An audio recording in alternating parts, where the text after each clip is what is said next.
세상 모든 일은 기도를 통해 하나님이 이루어 가십니다. 이 사실을 여러분 믿으시지요?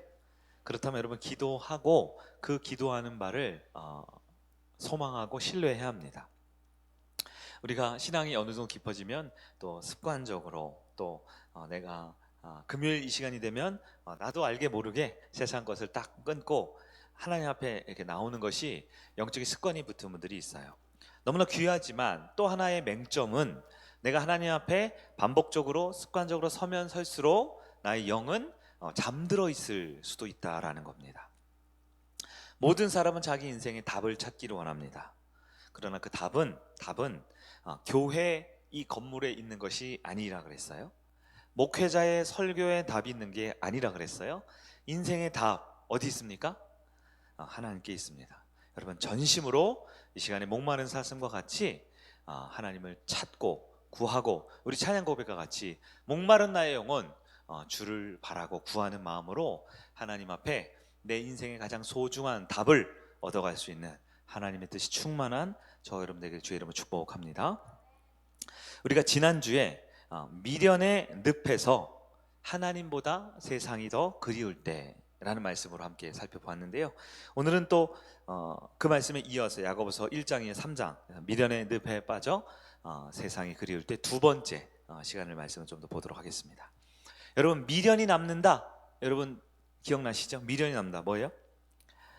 깨끗하게 잊어버리지 못하고 뭔가 끌리는 마음이 남아있다. 이게 미련이 남는다라고 했어요. 포기해야 함을 아는데 포기하지 못하고 아는데 자꾸 뒤돌아보는 마음이 미련이 남는 거예요. 어쩌면 지금 이 자리에 오신 분들 중에 상당한 미련과 시험을 이기고 세상에 더 머물고 싶고 세상을 더 즐기고 싶고 세상 가운데 더 있고 싶었지만 그것을 내려놓고 오신 분들이 있을지 몰라요. 제가 아까 예배 오기 전에 조금 늦게 오면서 컴퓨터로 유튜브로 우리가 지금 보는 걸 딱 보니까 제가 접속을 딱 하니까 3명이 딱 보고 있더라고요. 저를 포함해서. 근데 저를 포함하고 아마 방송실에 1명 포함하니까 누군가 1명이 지금 듣고 있는 것 같은 생각이 들었어요. 아마 유튜브 영상으로 우리가 금요 예배를 드린다 했을 때 처음에는 막 15명, 16명 이렇게도 접속하더라고요. 그게 한 가정 단위로 우리가 믿기로 했잖아요. 그러니까 한 4인 가족으로 엄청나게 많은 분들이 예배를 드린다 생각했는데 예배 우리 현장 인원이 느는 건 아닌데 영상 인원이 줄어드는 것 같아요. 성도도 미련이 남아요. 어디에 미련이 남아요? 하나님께 미련이 아니라 세상에 미련이 남습니다. 그래서 조금씩 하나님 앞에 서야 되는데 하나님께 가까이 가야 되는데 마음은 원이지만 실제 삶은 그렇지 못한 경우가 있는 거예요. 그래요 여러분, 미련을 남기면 본인만 손해라고 했습니다. 틀린 것 알면서 아닌 거 알면서 계속 세상에 미련을 남겨두면 본인만 계속 손해를 보는 거예요. 미련의 늪에 빠져 있을 때 하나님보다 세상이 더 그립습니다. 우리가 지난주에 한 2가지 정도 살펴봤어요. 어떻게 해야 하는가? 미련이 남을 때 어떻게 해야 되는가? 첫째, 인생의 중심을 찾으라라고 했어요. 인생의 중심을 딱 찾으라. 지혜로운 인생은 헛된 것이 아니라 최고의 가치에 중심을 둔다라고 했습니다. 인생의 중심 어디에 두어야 된다고 그랬어요? 여러 선택지가 있는데 그걸 고민할 필요가 없습니다. 인생의 중심은 하나님입니다. 모든 것은 하나님 다음에 두면 돼요. 하나님 아래에 두면 안전합니다.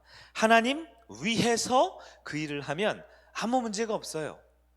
그러나 하나님보다 더 가까이, 하나님보다 더 위에, 하나님보다 더 소중히, 하나님을 그것을 위해 쓰고 있으면 세상에 미련 두고 있는 거죠. 그래서 우리의 말씀을 먼저 그 나라와 그의 의를 구하라.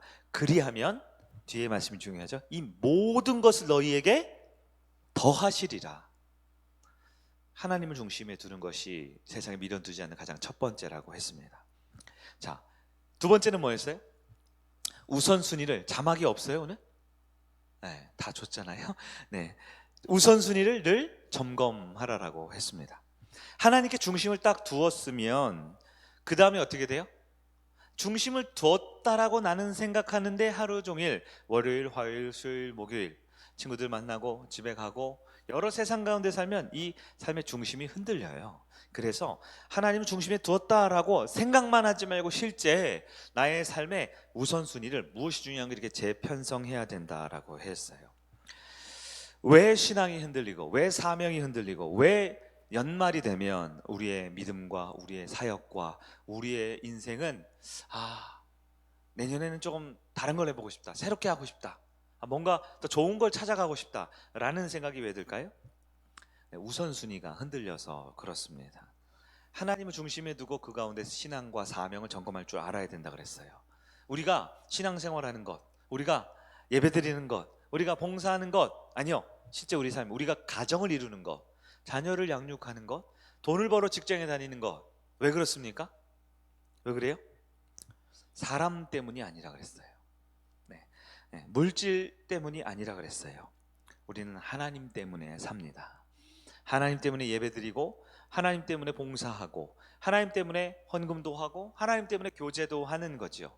그 하나님을 우선순위에서 놓치는 순간 우리는 다른 게 보여요. 환경이 보이고, 물질이 보이고, 시간이 아깝고, 여러 가지 계산이 돌아가는데, 그럼 과연 그 시간을 붙들면 성공하냐? 물질을 붙들면 성공하냐? 그렇지 않아요. 물질을 붙들면 또 다른 것이 보이고, 그것을 붙들면 더 좋은 것이 보이고, 더 좋은 것이 보이고. 그래서 여러분, 우리 같이 가진 것이 없는 사람은 내 삶에 만족할 줄 알지만 부자들은 만족을 잘 못하죠. 부자들은 돈이 필요해요, 안 필요해요? 필요하다 그랬어. 얼만큼이요? 항상. 얼만큼이요? 조금만 더 필요하대요. 시간도 그렇죠. 시간이 얼마나 필요해요? 여러분, 시간 넉넉하세요? 그런 사람 아무도 없어요. 은찬이도 바빠요. 은찬이도 할 거 되게 많아요. 다 내게 시간이 조금 더 있었으면, 주말에 조금 더 있었으면, 내가 뭔가를 조금 쉬고 포기하고 내가 좀 더 시간을 확보하면, 건강할 수 있으면, 여가를 확보하면, 물질을 더 가질 수 있으면, 우리는 그렇게 생각하지만 우리 하나님의 뜻은 지금 여기에, 지금 이곳에 허락하신 나의 삶에 우선순위를 정하는 거라 그랬어요.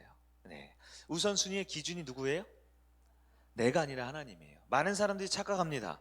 내가 주인이 돼서 내가 이번 주 너무 바빴기 때문에 이번 주는 예배는 좀 쉬어야겠다. 왜? 너무 피곤하니까 예배드리다 코피 나면 안 되잖아요. 그러니까 내가 조정해요. 중심이 누구예요? 내가 돼서 내 시간, 내 물질, 내 여가, 내 삶, 내 건강을 내가 내 마음대로 주도해서 균형을 맞춘대요. 우선순위를 정하는데요. 그것은 하나님으로 충만한 삶이 아니라 내 자아로 충만한 겁니다. 내 우선순위의 기준은 누가 돼야 됩니까? 첫 번째였던 중심을 하나님께 두는 사람이 우선순위도 정할 수 있는 거예요. 주님이라면 어떻게 하실까? 주님과 기뻐하실까? 우리의 삶의 중심을 하나님께, 그리고 우선순위를 하나님께 두고 내가 누구랑 밥을 먹든 어떤 일을 하든 영화를 한 편 보든 집에서 낮잠을 조금 더 여유롭게 즐기든 언제나 하나님 안에서 우선순위를 정할 수 있는 여러분 되길 바랍니다. 오늘은 세 번째, 오늘 이 말씀부터 보겠죠? 어떻게 미련의 늪에 빠져서 하나님보다 세상을 더 그리워할 때 어떻게 할까? 세 번째, 영원한 것에 집중할 수 있어야 합니다. 자막. 컴퓨터를 계속 보고 있는다고 나오는 게 아니고요.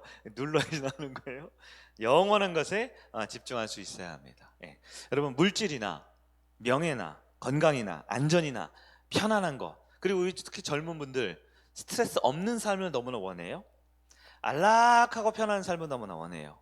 그런데 아무리 가져도 우리를 부유하게 해줄 수는 없습니다. 많은 우리 젊은 분들이 과거가 어느 때보다 부유한 이 시대에 살고 있잖아요. 우리 청년들은 지금이 너무나 괴롭고 힘들고, 젊은 분들은 결혼하기도 힘들고 애 낳기도 힘들고 모든 것이 어려운 세상이다라고 말하지만, 우리 또 기성세대 분들이 보기에는 요즘만큼 잘 사는 시대가 없잖아요. 근데 이 젊은 많은 분들이, 혹은 하나님과 거리를 많이 둔 분들이 공통적으로 자유가 없이 살아가는 것을 보게 돼요. 우리 요셉 설교 때 들었죠. 요셉은 감옥에 갇혀 있는데 그는 자유로웠잖아요. 그러나 감옥에 갇히지 않았지만 매여 살고 끌려가고 답답하게 사는 분들이 있어요. 그럼 왜 자유를 누리지 못할까요? 영원히 중요한 것을 가치로 두지 못해서 그래요. 또 하나는 훈련이 덜 돼 있는 경우가 그렇습니다.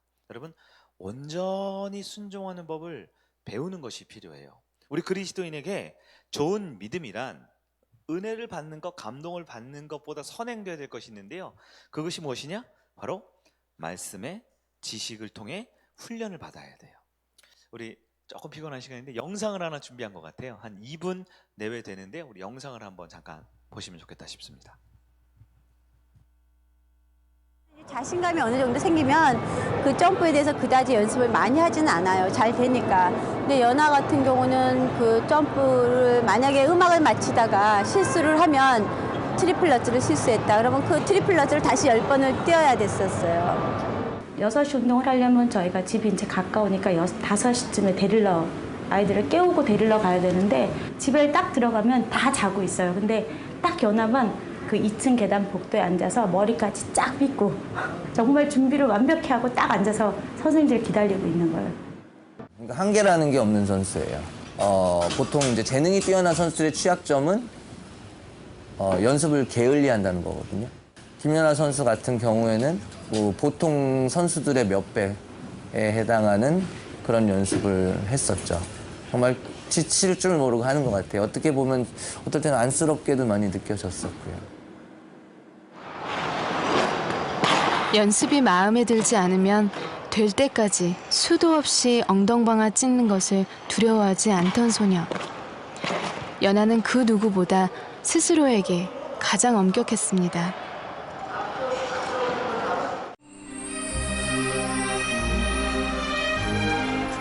그런데 쉽게 해내던 트리플 점프가 오늘따라 마음처럼 되지 않는다.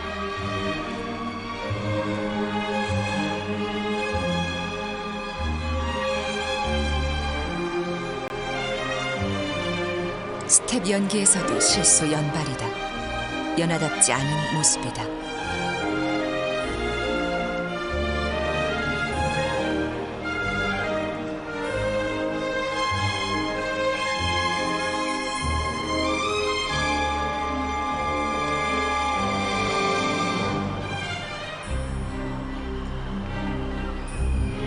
눈물을 뚝뚝 흘리며 다시 일어서는 연아.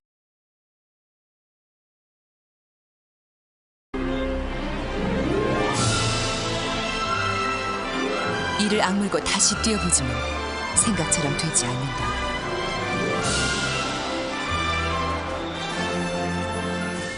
엄마는 오늘 연습을 그만하자고 했지만 연아는 연습 시간 2시간을 다 채우고서야 연습장을 나섰다.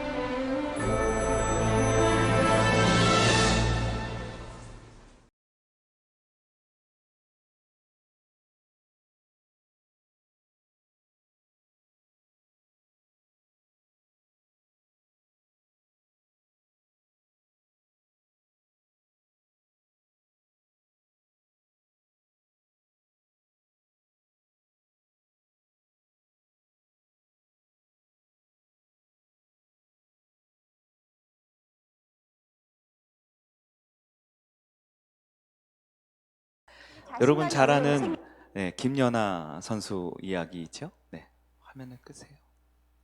김연아 선수 이야기죠? 요 아까 저 보라색 티셔츠를 입고 연습을 하고 딱 일주일 후에 세계 선수권 대회에서 그 세계 신기록 점수로 세계 신기록으로 금메달을 땄어요. 물론 제가 집에서 이 영상을 저희 아이들한테 보여주니까 김연아는 세계 70억 명 중에 1등이잖아요. 이렇게 얘기를 하더라고요. 그런데 우리가 같이 살펴볼 건요. 빙판 위에서 가장 자유롭고 아름다운 연기를 하기 위해 김연아 선수는 10년 전에 넘어진 게 아니고요.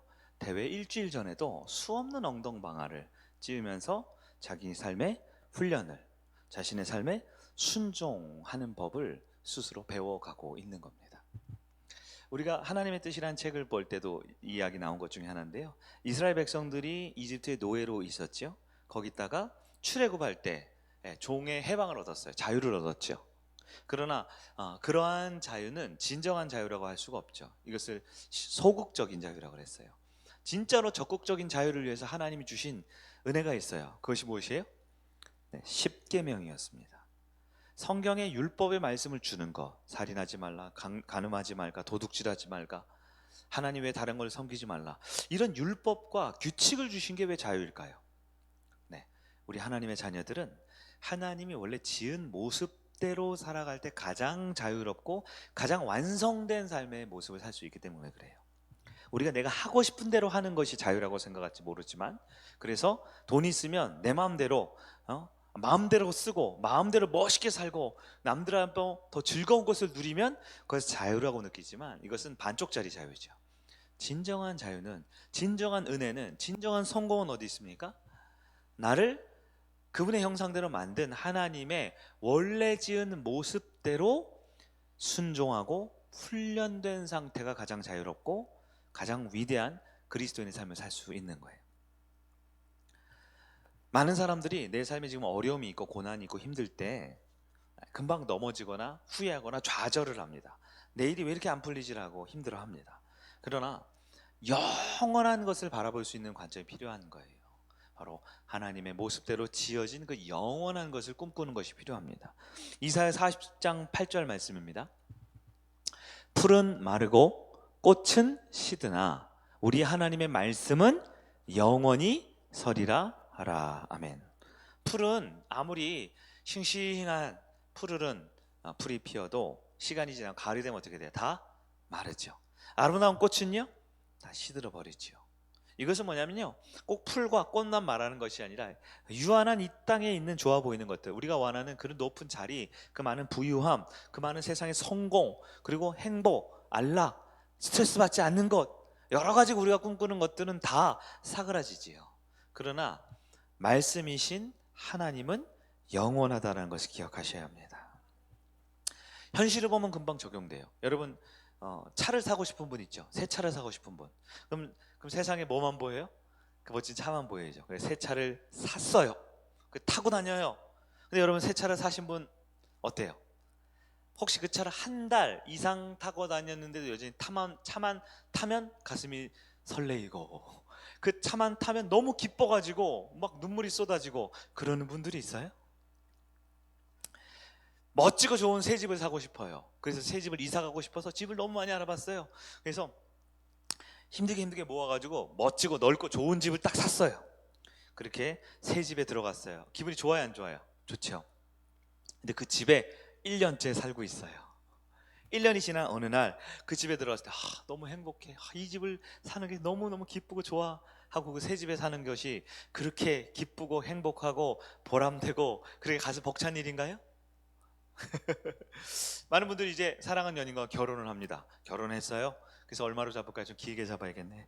한 5년 살았어요. 5년 동안 결혼을 했어요. 그리고 아침에 눈을 떠서 배우자를 딱 봅니다. 아침 서로 얼굴을 보았어요. 그때 너무 설레고 너무 기쁘고 너무 황홀하고 너무 매력적이고, 그렇게 기분이 좋아요? 여러분, 차를 살 땐 좋지만 한 달 지나면 이 차는 무슨 차예요? 그냥 차예요. 타는 차라고요. 네. 새 집 너무나 기쁘고 너무나 즐거웠지만 새 집에 1년 살면 집은 뭐예요? 그냥 집이에요. 그냥 집. 아니에요? 저만 그래요? 너무나 사랑하는 배우자이지만 5년을 살고 10년을 살면 늘 나와 함께 지내는 소중한 배우자이지, 그 처음 가졌던 감격과 그 기쁨과 설레임, 그렇지 않다라는 거예요. 여러분, 차도 집도 사랑하는 사람도 안 중요하다는 게 아니죠. 그러나 그것이 전부인 줄 알고 살면 반드시 후회하게 돼 있어요. 차가 최고인 줄 알고, 집이 최고인 줄 알고, 우리 가족들, 부인, 자녀들, 사람이 최고인 줄 알고 살면 반드시 후회할 날이 옵니다. 그리고 그 후회가 끝나는 것이 아니라 다른 것이 보이기 시작해요. 이제는 더 좋은 차가 보이고요, 더 넓은 집이 보이고요, 내가 가질 수 없는 집과 차면요, 사람의 마음에 죄성이 들어오기 시작합니다. 배우자나 가족들도 마찬가지예요. 사랑해야죠. 그런데 너무 마음을 두고 너무 기대를 많이 하고 너무 신경을 쓰면 어떻게 돼요? 결국 다른 것이 보이기 시작한다라는 거예요.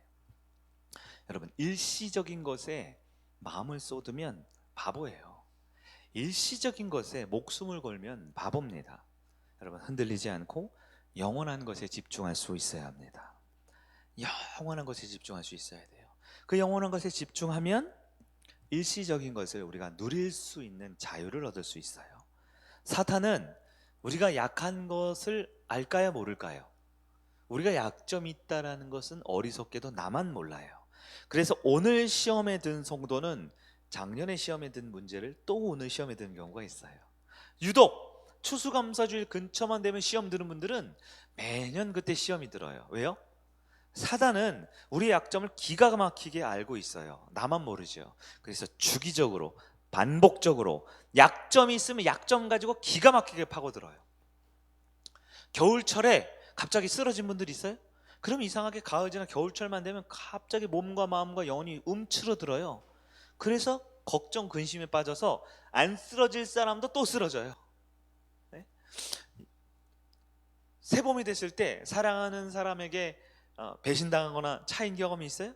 그럼 이상하게 꽃피는 계절만 되면 또 배신당하지 않을까? 차이지 않을까? 미움받지 않을까? 불안하면서 결국 그 길을 가는 거예요. 지난주 설교도 있었죠. 내 마음에 원망이 가득하면 원망할 일이 이렇게 척척척 찾아옵니다.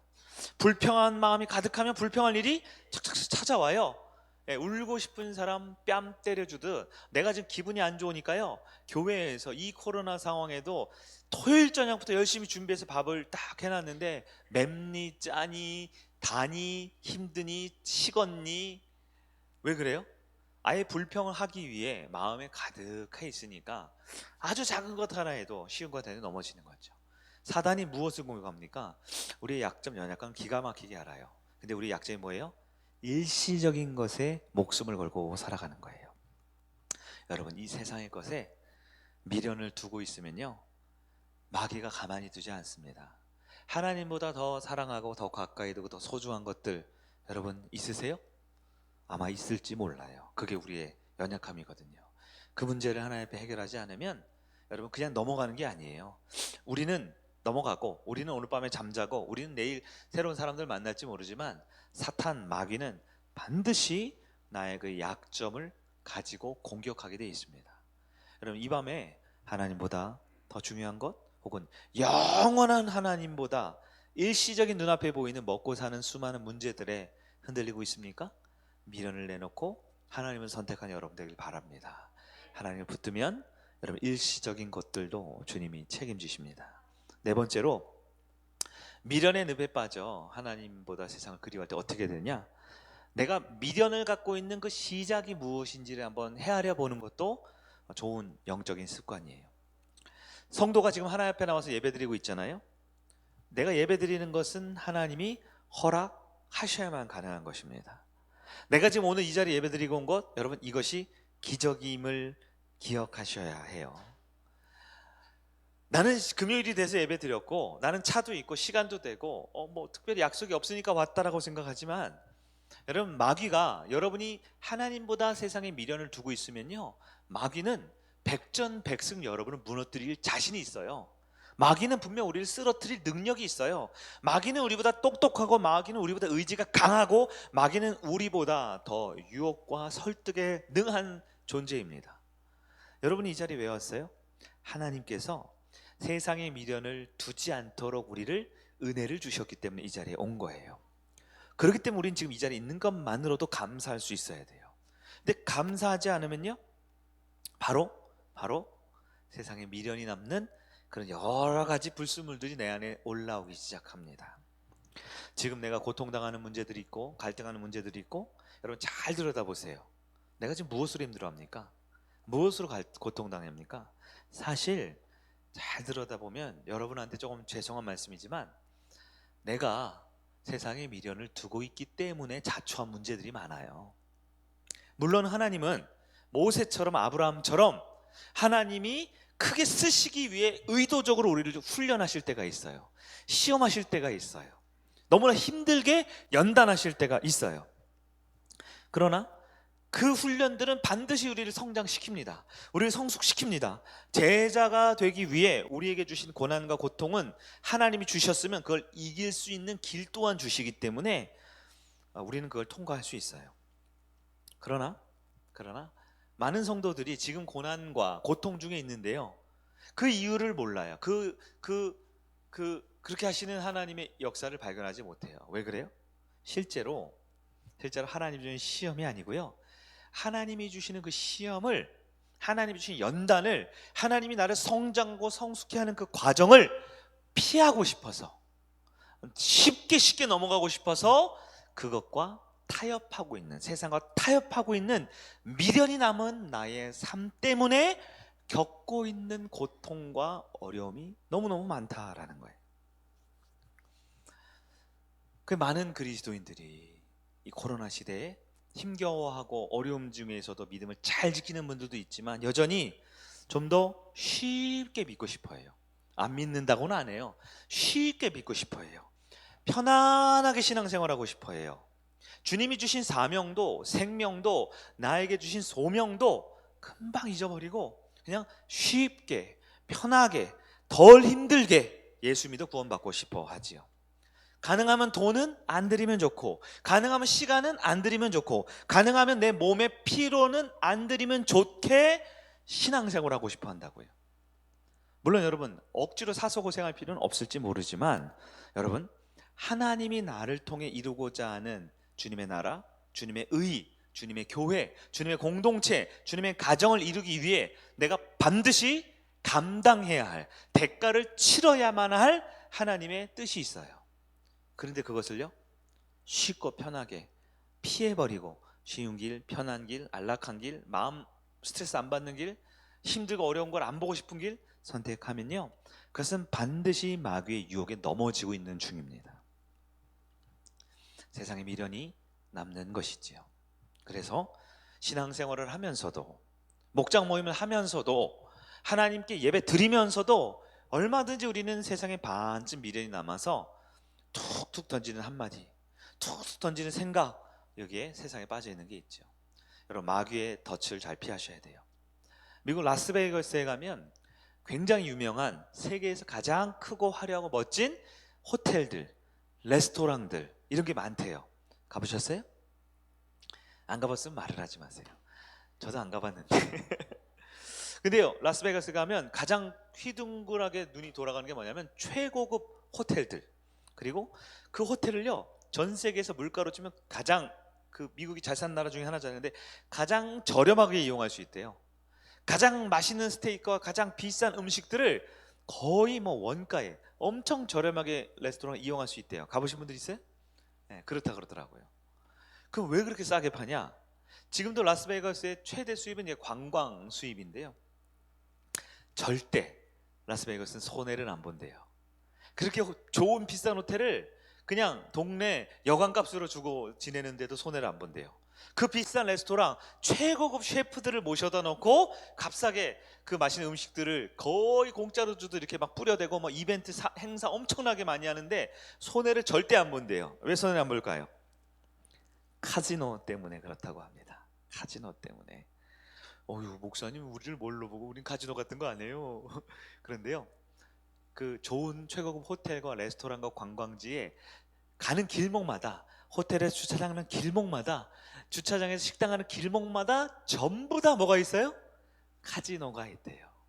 그래서 처음에는 그냥 우리 여행 가자, 거기 날씨도 쾌적하고 좋으니까 호텔 이용하고 숙소 이용하고 뭐 수영장도 좀 하고, 그렇게 가다가도 하루 이틀 사일 지나면 누구나 다 호기심에 혹하는 마음에 지나가는 길길마다 다 카지노가 있어서 결국은 카지노에 발을 들이게 되고, 거기서 호텔 싸게 얻었고 밥을 싸게 얻었지만 결국 더 많은 돈을 카지노에 쓰게 된다라는 거예요.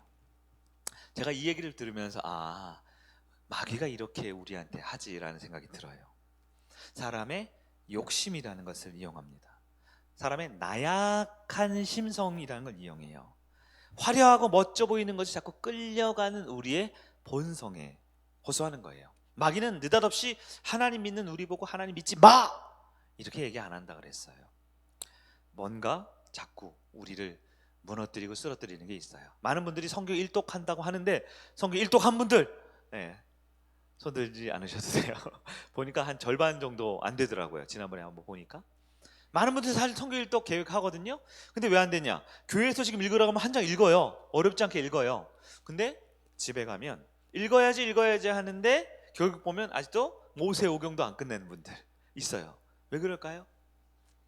내가 성경을 싫어하는 게 아니고요, 하나님을 미워하는 게 아니에요. 그것보다 더 소중하고 가깝고 즐겁게 하고 재밌을 것 같은 세상에 미련이 남는 뭔가가 내 삶에 나도 알게 모르게 딱 중요한 자리에 포진을 하고 있는 거예요. 아무도 보는 이 없을 때 당신은 누구입니까? 이런 책이 있잖아요. 여러분, 한가한 평일 오후 시간, 여러분 집에 앉아서 성경 읽기 너무 좋은 그 시간, 네? 기도하기 너무 좋은 그 골방에 혼자 있는 그 시간, 여러분 앞에 뭔가가 딱 놓여 있는 것, 그것이 무엇입니까? 세상에 미련 남게 만든 것이 무엇입니까? 목사님, 저는 그냥 친구 한 달에 뭐 한두 번밖에 안 만나요. 그런데 그 한 달에 한두 번밖에 안 만날 것 같은 그 나를 죄 안 짓게 만들고 세상에 미련 안 둘 것 같게 하는 그 친구과의 관계가 지금은 아무 문제 없어 보이지만 결국 시한폭탄처럼 가장 중요한 그 순간에 나를 무너뜨릴 수가 있습니다. 그냥 제가 관심 있어서 보고 있는 뭐 인터넷 뭐 사이트가 몇 개 있는데요. 여러분, 그 인터넷 사이트 안 보면 그만이라고 생각할지 모르지요. 근데 꼭 다시 들어가 보게 돼요. 찾게 돼요. 외로울 때, 힘들 때, 뭔가 의지하고 싶을 때. 목사님, 저는 쇼핑 그냥 가끔 해요. 가끔. 많이 안 해요. 네, 많이 하고 많이 안 하고 중요한 게 아니에요. 필요하면 쇼핑 하셔야죠. 필요한 물건 구매하셔야죠. 그러나 내가 외로울 때, 내가 적적할 때, 내가 쓸쓸할 때, 내가 누군가에게 인정 못 받고 누군가에 버림받은 것 같을 때, 내가 무엇을 가장 먼저 찾고 무언가를 가장 먼저 의지하고 무언가에 내 마음을 빼앗겨 있습니까? 내가 세상에 미련을 두고 있는 그 시작점이 무엇인지 여러분 오늘 밤에 반드시 기도하실 수 있어야 돼요. 마지막 5번째입니다. 세상과 벗대기를 포기해야 합니다. 영국 신학자 토마스 왓슨이 이런 말을 했어요. 세상은 나쁜 것이 아니지만 세상에 빠지는 것이 모든 위험의 근본이다. 세상에 어떻게 하는 거예요? 빠지는 것. 여러분, 돈이 나쁜가요? 돈에 빠지는 것이 나쁜 거죠. 예쁜 여인과 멋진 남자가 나쁜가요? 아니죠. 하나님 그렇게 창조하신 거 어떻게 해요? 근데 거기에 빠져드는 것이 문제가 되는 거예요. 이런 표현이 있더라고요. 그분의 책에 보니까 물 있죠. 바다의 물은 배가 항해할 때 있어야 돼요? 없어야 돼요? 반드시 있어야 되죠. 배가 세계를 다니고 여행 가려면 반드시 물이 있어야 되잖아요. 그래서 물은 필수적이지요. 그런데 그 물이 배 안에 들어오면 배는 위태로워지기 시작합니다. 빗대어서 말한 거예요. 우리는 이 세상이 필요한가요? 살아야 되잖아요. 우리 가정도 직장도 버스도 있어야 되고요. 영화관도 있어야 되죠. 음식점도 있어야 되죠. 세상이 나쁜 게 아니죠. 근데 그 세상이 어디로 들어오면요? 성도의 마음 안으로 들어오면 우리는 위태해지는 거예요. 멋진 배가 바다를 가르면서 여행을 할 때 그 바다는 나쁜 게 아니죠. 바다는 타락한 것도 아니고요. 다만 그 바닷물이 배 안으로 들어오게 되면 문제가 돼요. 우리도 마찬가지입니다. 우리도 세상 사람들과 함께 더불어 살아야 하지요. 그러나 이 세상이 내 안에 너무 많이 들어오지 않았는가, 우리는 점검할 수 있어야 돼요. 세상은 벗되라고 있는 것이 아닙니다. 우리가 한 장 더 넘겨서 야고보서 4장 4절 말씀 한번 볼까요? 4장 4절, 여기 화면을 보면서 한번 보겠습니다. 시작. 가늠한 여인들아, 세상과 벗된 것이 하나님과 원수됨을 알지 못하느냐. 그런즉 누구든지 세상과 벗이 되고자 하는 자는 스스로 하나님과 원수되는 것이니라. 아멘. 여기서 세상과 벗되는 것을 비유적으로 무엇을 표현했느냐? 간음이라는 아주 강력한 표현을 썼어요. 우리는 모두가 신부이지요. 신랑 되신 주님이 우리를 데리러 오신다 그랬잖아요. 근데 신랑 되신 주님을 만나고 사랑해야 되는데 신랑도 사랑한다 그러면 그 신랑과 뭐가 된다고요? 원수가 된다라는 겁니다. 원수가 된다라는 거예요. 여러분, 우리는 하나님을 사랑해야 되는데요, 영적인 의미에서 하나님만 사랑해야 되는 거예요. 하나님만 소중히 여겨야 되고 하나님만 위해서 살아야 됩니다. 그 첫 번째 대지였죠. 그 중심을 잡고요. 두 번째 대지였죠. 그 하나님으로 내 인생의 우선순위가 딱 정리가 되고요. 세 번째 대지가 뭐였어요? 그 영원한 것에 집중하며 하루하루 살게 되고요. 내가 세상에 미련에 두고 있는 것이 뭔지 파악해서 절제해 두고요. 마지막, 혹시 나도 알게 모르게 이미 벗되어 버린 세상이 있다라면 세상과 벗되는 것을 포기할 수 있어야 합니다. 세상과 벗한다, 이것은 심각한 문제예요. 혹시 하나님도 사랑하고 세상도 사랑한다 생각하십니까? 네, 그런 것은 안 됩니다. 왜냐하면 우리 하나님은 질투하는 하나님이세요. 우리는 모르지만 하나님은 내가 누구를 사랑하고 있는지 알고 계세요. 말씀을 정리해 보도록 하겠습니다. 여러분, 하나님만 사랑하고 있습니까? 대답을 하든 안 하든 하나님이 알고 계셔요. 우린 두렵고 떨리는 마음으로 하나님 말씀 앞에 서야 합니다. 하나님은 진짜 아신다니까요. 여러분 한 분 한 분이 정말 하나님만 위해서 살아가고 있는지 아니면 또 다른 것을 사랑하고 의지하고 있는지, 하나님을 어떻게 선택할 수 있을까요? 하나님을 선택하는 것도 하나님께 달려 있어요. 주님이 우리를 이 자리에 불러주셨잖아요. 이 자리에서 오직 하나님만 바라보고 부르짖고 기도할 수 있게 만드시는 분도 하나님입니다.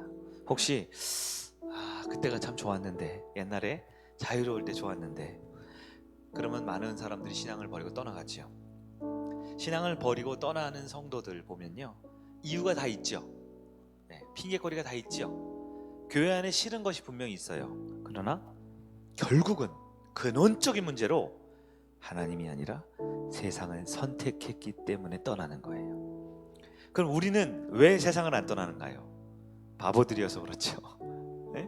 우리는 왜 손해보면서, 왜 우리는 늘 책망을 듣기도 하고 내가 먼저 희생하기도 하고, 이 금쪽 같은 불타는 금요일 쉴 수도 있고 즐길 수도 있는 이 시간에 왜 말씀을 듣고 왜 기도를 해야 될까요? 안타깝지만 그럼 너무나 감사하게도 세상이 아니라 하나님을 선택하게 하나님이 우리에게 은혜를 주시고 불러주셨기 때문에 그렇습니다. 혹시 연말이 되는데 혹시 우리 마음가운데 조금 쉴까? 좀 그만둘까? 좀 더 쉽고 편안한 곳으로 가볼까? 많은 분들이 하나님과 나 사이에 주신 그 약속과 순종의 계명들을 너무 쉽게 잊어버리고요, 영적으로 성장하고 이번 이 계단을 넘어가면, 이번 장애물을 넘어가면 주님이 주실 그 성숙과 아름다운 빛나는 주님의 열매의 공동체의 모습을 자꾸 잊어버리고요, 쉽게 사역하고 쉽게 예수 믿고 쉽게 내가 편한 대로 살고 싶어 해요. 여러분, 그것은요 하나님을 배신하지 않는 것처럼 보이지만 내 마음에 이 세상에 미련을 두고 있어서 그래요. 물질일 수도 있고요, 내 건강이라는 미련일 수도 있죠. 또한 시간, 또 에너지, 혹은 더 멋져 보이고 더 좋아 보이고 더 커 보이고 더 나를 도움이 될 것 같은 또 다른 종교적인 요소들. 여러분, 세상에 미련을 두고 있으면 안 됩니다. 하나님이 우리 마음의 중심에 있으면 지금 나에게 허락하신 이 상황, 나에게 허락하신 이 곳에서 하나님의 뜻을 구하는 것, 그것이 세상에 미련을 두지 않는 성도들의 삶이 될 줄 믿습니다. 하나님을 중심에 두고 우선순위를 나 중심이 아니라 하나님 중심에 우선순위를 두고 영원한 것에 집중을 하고 미련 남을 것이 무엇인지를 한번 기억해 보면서 결국 하나님 앞에 세상과 벗대기를 포기하며 주님을 꼭 붙들고 승리하는 저와 여러분들에게 주의 이름으로 축원합니다.